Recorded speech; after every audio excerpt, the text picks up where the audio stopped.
Hi U9, welcome back to the channel for your next video lesson. We're starting off, as we often do, with some flashback questions that we have already covered in this topic. Pause the video and see if you can factorize these four expressions for me. Question D is a bit of a challenge. Okay, for the first one, we have a trinomial. So as we've been doing for a few days now, we're going to write up a pair of brackets and we're going to have y inside the brackets. The numbers we're trying to figure out need to add to give 10 and need to multiply to give negative 24. The answer for that is going to be positive 12 and minus 2.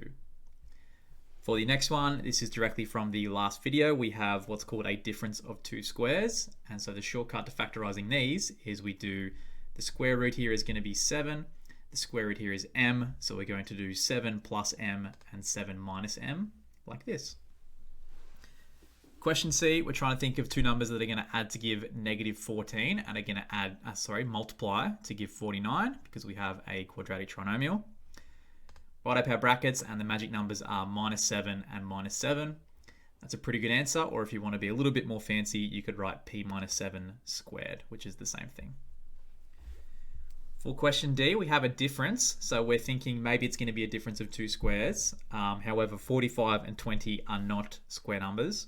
What we do have, however, is a common factor of 5. So we're going to factor a 5 out the front.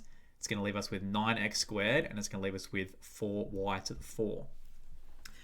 Now, these two terms are, in fact, a difference of two squares. At the front, we have 3x being squared, and on the end, we have 2y squared being squared.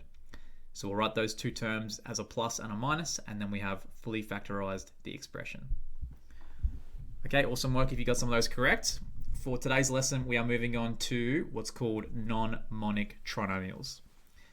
So this is what I would call a fairly challenging lesson. I know this took me a while to get the hang of when I was in high school. So my advice to you is go slow. If you're not getting it first, don't worry, that's normal. Watch the examples and try and follow the steps and see if you can have a go by yourself. So be warned, a bit of a tough one today. Before we start, we're going to talk about what the term non-monic is referring to. So a monic trinomial is a trinomial where the coefficient of the x squared, so the number in front of the x squared, is just a 1. So far, every trinomial we've factorized on this channel has been a monic trinomial where we're trying to add to give 7 and multiply to give 12. Now, a trinomial is non-monic if we have a number that's not 1 out the front. Okay, now the difference between these two trinomials is the top one is quick and easy to factorize. This one here, this non-monic trinomial, is much more difficult to factorize. There's a few different methods of factorizing non-monic trinomials. Today, I'm just going to show you my favorite method that I think is the best, but perhaps later on, maybe in class, I can show you some other methods and you can decide if you like those better. So we're going to start off with the trinomial 2x squared plus 5x plus 3, and we are going to factorize this into a pair of brackets. So like I mentioned, there's a few steps to this. For the method that I use to factorize these, the first step is we take the number in front of the x squared, and we multiply it to the constant number on the end. All right, so we're going to do 2 times plus 3, and that gives us plus 6. So for now, we're going to cross out the plus 3, and we're going to write instead plus 6. Okay, what that means is when we're trying to find our two numbers, we are trying to add to give 5, and instead of trying to multiply to give 3, we are trying to multiply to give 6 instead. Okay, that's the important first step. The second step is we've got to draw up a pair of brackets on top of a fraction. So we've got bracket, bracket. Instead of having x at the front, this time we have 2 x's at the front. We're going to do those two brackets on top of a fraction where the bottom is the same as these front two numbers. So because these two are a 2x, we're going to put a 2 on the bottom. If these were a 3x, there would be a 3 on the bottom. Okay, now we try and figure out what the missing numbers are. So like I said, we are adding to give 5 and we are multiplying to give 6. That's not too bad. That one's going to be positive 2 and positive 3. So I'm going to fill in my brackets with plus 2 and plus 3. Now, if you've done these first steps correctly, if you look at your two brackets, one of them you should be able to factorize once more. Okay, so 2x plus 3, we don't have any common factors, we can't factorize. However, 2x plus 2, we have a common factor of 2, and we can factor that out the front of the bracket. So we'll pull the 2 out of here to get x plus 1 on the inside. And now the good thing about that is that the times 2 on the front of the top of the fraction and the divided by 2 on the bottom of the fraction, they are going to cancel each other out. So the fraction is going to be over 1 instead, which means it's almost like the fraction is just not there anymore. So we can cancel off these two 2's and leaves us with our two brackets, x plus 1 and 2x plus 3. And there we have factorized. So like I said, a bit of a step up from previous videos in the topic. A few steps to it. First step, multiply from the front to the back. Draw up your fractions with your brackets. Fill in the brackets, factorize, and then you should be able to simplify. So we're doing a fair few things here. It does take a while to get the hang of the steps. Let's do some more examples. Here's the next one. 5y squared plus 7y plus 2. All right, so first step, once again, the number in front of the squared term is going to multiply to the constant number on the end, like this. So 5 times plus 2 is now plus 10. So I'm just going to cross out that plus 2 for now, and I'm going to change it to a plus 10. Okay, now the next step is we do our bracket on top of our fractions. So we're going to have 5y, 5y, all over 5. These three numbers always match up. Okay, now to fill the parentheses, we are trying to add to give 7, and we are trying to multiply to give positive 10. So the numbers that are going to work this time are going to be 5 and 2, or positive 5 and positive 2. So we fill them in. Now, like I said, if you've done the steps so far correctly, you should be able to look at one of your brackets and you should be able to factor out a common factor. 5y plus 2 is all good, but 5y plus 5, we can factor the 5 out the front, like this, which is awesome news because now the 5 on the front multiplying and the 5 on the bottom dividing are going to cancel each other out, leaving us with just the bracketed terms. So we have y plus 1 and 5y plus 2 as our final answer. Once again, if you're ever not sure, you can just very quickly expand this and simplify it. I guarantee you will get 5y squared plus 7y plus 2 as your answer. Okay, another one. We have 4b squared, take away 11b plus 6. If you feel like you're already getting it, you can pause and have a go by yourself, but if you need to see a few more examples, that's all good. That's what I'm here for. So first steps first, the 4 on the front of the b squared is going to multiply the 6 on the end, like this. That's going to turn that plus 6 into a plus 24 instead. Now we set up our brackets on top of our fraction, like this. We had a 4b squared at the front, so we've got 4b, 4b, all over 4. Now to fill in the bracket, we're trying to add to give negative 11, and we're trying to multiply to give positive 24. So the numbers for this one that are going to work, I believe, are going to be negative 8 and negative 3. Adds to give this, multiplies to give 24, not 6. So minus 8 and minus 3. Now, once again, one of the brackets is good to go, but the other one can be factorized again. We can pull a 4 out of these two terms and leave us with b take away 2. So 4 goes out the front, the 4 on the top and the 4 on the bottom are going to cancel each other out, leaving us with our final answer of b take away 2 and 4b minus 3 as our fully factorized expression. Okay, one more worked example so you really know what you're doing, just to make sure. This one's got a bit of an extra trick to it, but it's the same process, the same steps. First step of which, hopefully you know, we're going to do 6 on the front multiplied by the minus 5 on the end. So 6 times minus 5 gets us minus 30. So that's going to be our product target instead of negative 5. Setting up our brackets on our fraction, we're going to have 6x over 6. Now we're trying to add to give 13 and we're trying to multiply to give negative 30. So don't do 10 and 3 because 10 and 3 would make positive 30. This one's a bit of a trick. It's going to be positive 15 and minus 2 are going to get us our answers. So we write plus 15 and we write minus 2. Now the trick with this question is that in this first bracket, we don't have a common factor of 6 to pull out. And in the second bracket, we also do not have a common factor of 6. However, we do have some common factors. In this second bracket, we've got a common factor of 2, and in this first one, we have a common factor of 3. So let's factor those out. 3 out of the front bracket gets us 2x plus 5. 2 out of the second bracket gets us 3x take away 1. Now remember, these 4 things up top, when they're right next to each other in algebra, it means they're multiplying each other. This is 3 times this times 2 times this. So this 3 and this 2, we can actually put together and turn them into a 3 times 2, which is a 6. And a 6 on top is going to cancel with the 6 on the bottom. And once again, we're going to be left with no fraction, which is what we want. We're just going to be left with 2 brackets, and there we have fully factorized. Okay, so don't freak out if the bottom number can't be pulled out of one of your brackets. For the tougher questions, you have to pull bits and pieces out of both of them and multiply them together. But that is really as hard as these ones get. If that made sense to you, you're doing really, really well.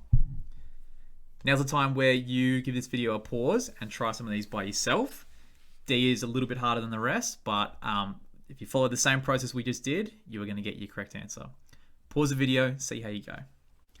Okay, so for the first one, if we multiplied 2 by 5, it would turn this last number into 10. So we're trying to add to give 11 and multiply to give 10. Magic numbers will be 10 and 1. So we have 10 and 1 in our brackets on top of a fraction with a 2 as well. And so now we factor a 2 out of the front bracket, which is going to get us x plus 5. The 2 factored out is going to cancel with the 2 on the bottom and get us that as our final answer. If you need more steps for these examples, just send me an email and I can send through full working if you need them. For question B, we're going to do 4 times 9, which is going to make our product target instead now 36. So adding to 15 and multiplying to 36, what's that going to be? Probably 12 and 3. So we'll do 12 and 3 inside our brackets, 4y all over 4. Now we can factor a 4 out of this front bracket, which is going to get us y plus 3. 4 factored out the front, cancels with the 4 on the bottom, and gives us our final answer. Okay, top right, we're going to do 3 multiplied by 16 is going to give us minus 48. So we're getting a bit tough now. We're trying to add to give positive 2, and we're trying to multiply to give negative 48. So well done for this one. If you got positive 8 and negative 6, okay, positive 8, negative 6, 3m all over 3. Now we can factor a 3 out of this front parentheses. So we can have 3 outside of m take away 2. The 3 out the front cancels on the bottom and gives us m minus 2, 3m plus 8. And for this last example, we can multiply the 6 on the front with the 6 at the end. This is going to turn our product target into positive 36. So trying to think of 2 numbers that add to give us negative 13 and multiply to give us positive 36. The numbers that work for this one are going to be minus 9 and minus 4. These 2 add together to give negative 13. If we multiply them, we get 36. Now this is one of the trickier ones where we can't factor a 6 out of either of these 2 brackets individually. What we can do is we can be clever and we can take a 3 out of this bracket and we can take a 2 out of this bracket to look like this. All right, 3 factored out the front and then 2 factored out the front. The 3 and the 2 multiply together to turn into a 6, cancels with the 6 on the bottom and leaves us with our brackets with our fully factorized answer. So really well done if you got that one. If you got all those correct and you're not finding this too challenging, here are a couple of slightly tougher questions for you to try. These are optional. If you're not feeling confident yet, you can skip these and come back to them at a later date when you are feeling confident. But for those who feel like they're getting this, pause these and have a crack. Okay, the first one is a bit of a trick question. Because we have a 6 in front of the k squared, it is a non-monic trinomial. However, we do have a common factor in all 3 terms that we can factor out and make our lives a little bit easier. It's not a common factor of 6, it's a common factor of 3. So we'll factor the 3 out the front, and now our non-monic trinomial has a 2 at the front, which is going to make the maths a bit easier. So we multiply the 2 with the minus 12 and makes it a minus 24. That's the number we're trying to multiply to get. We're trying to add to give 5. So the numbers that are going to work for this one are going to be positive 8 and negative 3. So we've still got the 3 chilling out the front. That 3 is just there. Now we've set up our 2 brackets and our fraction, 2k, 2k, 2. Numbers, like we said, are 8 and minus 3. Now we're going to factor a 2 out of this parentheses here. So we have 3 times 2 at the front of k plus 4, 2k minus 3. Now it's a little bit of a mess, but again, this times 2 and this divided by 2, they're just going to cancel each other out, and it's going to leave us with this final answer. If you didn't take the 3 out at the start, you might have an answer that's similar but isn't fully factorized. If you have a 3k plus 12, that's a correct answer. It's just not fully simplified, but it's still pretty good.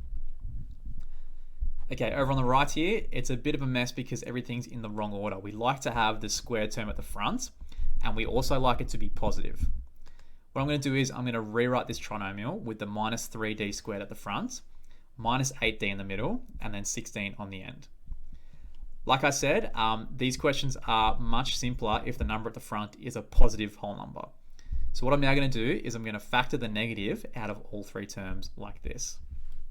Okay, so I've pulled a negative out of here, pulled it out of 8d to make it positive 8d, and when you factor a negative out of a positive number, you get a negative number. This is a bit clearer if you work backwards and you expand this. We'll get minus 3d squared, minus 8d, and we'll get positive 16. So same thing with the negative pulled out the front. Now factorizing this is more achievable. Still pretty challenging though. So I'm going to be doing 3 multiplied by 16, or negative 16, which is going to get me minus 48. Trying to multiply to give minus 48 and add to give 8. So the numbers that are going to work here are going to be positive 12 and negative 4. So I've got positive 12, negative 4, 3d over 3, negative still out the front from before. Now we can factor a 3 out of this first bracket. We've got a common factor of 3. We're going to factor it out the front. The 3 and this 3 are going to cancel each other out and leave us with our final fully factorized answer. So well done if you had to go at those, and if you got them right, you are a next level genius. Okay, to finish off, just to prove to you guys that these are obviously pretty tough questions and to prove that they are important questions to get your head around sooner rather than later, here is an actual HSC question from the Advanced Maths exam for Year 12 in 2014.